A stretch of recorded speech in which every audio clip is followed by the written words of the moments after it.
முதல் வாசகம். ஞானமே எல்லாவற்றுக்கும் முன்னர் உண்டாக்கப்பட்டது. சீராக்கின் ஞான நூலிலிருந்து வாசகம். அதிகாரம் 1, இறைவசனங்கள் 1 முதல் 10.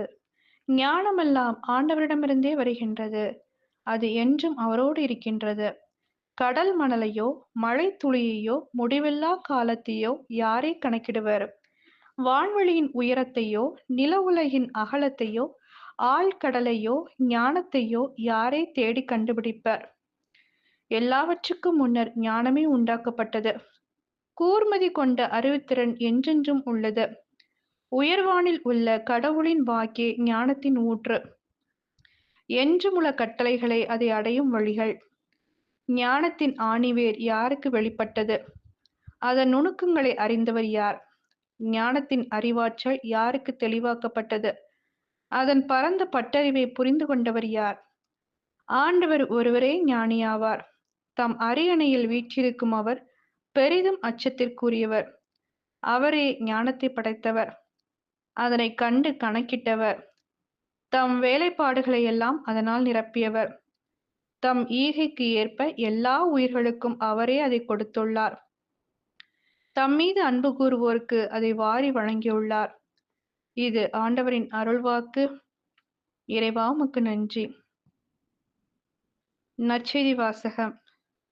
நான் நம்புகிறேன், என் நம்பிக்கையின்மை நீங்க உதவும். மார்க் எழுதிய தூய நற்செய்தியிலிருந்து வாசகம். அதிகாரம் 9, இறைவாசனங்கள் 14 முதல் 29. அக்காலத்தில் பேதுரு, யாக்கோபு, யோவான் ஆகிய மூவரும் மற்ற சீடரிடம் வந்தபொழுது பெருந்திரளான மக்கள் அவர்களை சூழ்ந்திருப்பதையும் மறைநூல் அறிஞர் அவர்களுடன் வாதாடுவதையும் கண்டனர்.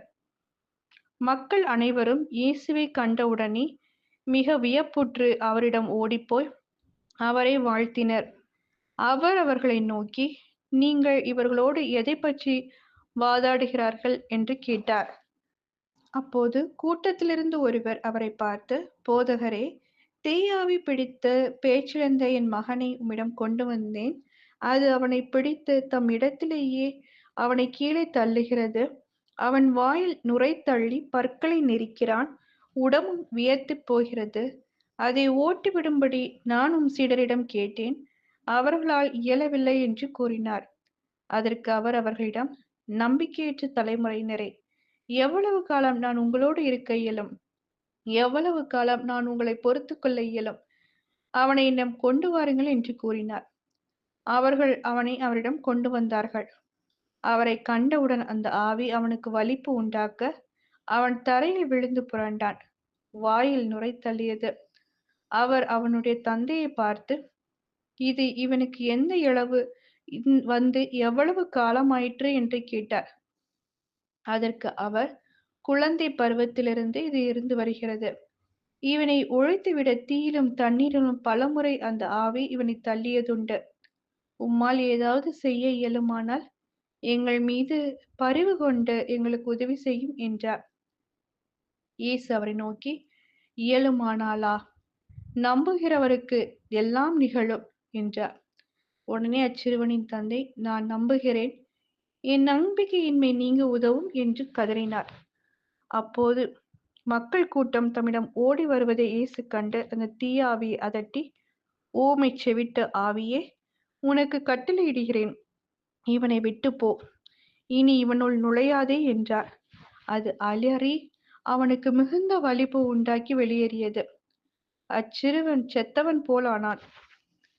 ஆகவே அவர்களுள் பலர், அவன் இறந்து விட்டான் என்றனர். இயேசு அவன் கையை பிடித்து தூக்கிவிட்டார். அவனும் எழுந்தான். அவர் வீட்டில் நுழைந்ததும் அவருடைய சீடர் அவரிடம் தனிமையாக வந்து, அதை ஏன் எங்களால் ஓட்ட இயலவில்லை என்று கேட்டனர். அதற்கு அவர், இவ்வகை பேய் இறைவேண்டலினாலும் நோன்பினாலும் அன்றி வேறு எதனாலும் வெளியேறாது என்றார். இது கிறிஸ்துவின் நற்செய்தி. கிறிஸ்துவே உமக்கு புகழ்.